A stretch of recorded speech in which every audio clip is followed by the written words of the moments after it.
پطرس کے ہاں شفا دہی۔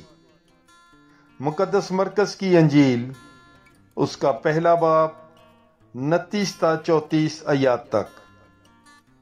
اور وہ فوراً عبادت خانے سے نکل کر یعقوب اور یوحنا کے ساتھ شمعون اور اندریاس کے گھر آئے، اور شمعون کی ساس تپ سے پڑی تھی، اور انہوں نے فوراً اس کی خبر اسے دی۔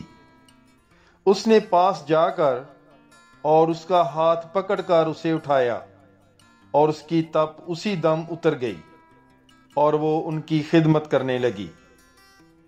شام کو جب سورج ڈوب گیا تو لوگ سب بیماروں اور اسیب زدوں کو اس کے پاس لائے، اور سارا شہر دروازے پر جمع ہو گیا۔ اس نے بتھیروں کو شفا بخشی جو طرح طرح کی بیماریوں میں مبتلا تھے، اور بہت سی بدروحوں کو نکالا، اور بدروحوں کو بولنے نہ دیا، اس لیے کہ وہ اسے پہچانتی تھیں۔ پاک کلام کے پڑھے اور سنے جانے پر خداوند کی برکت ہو۔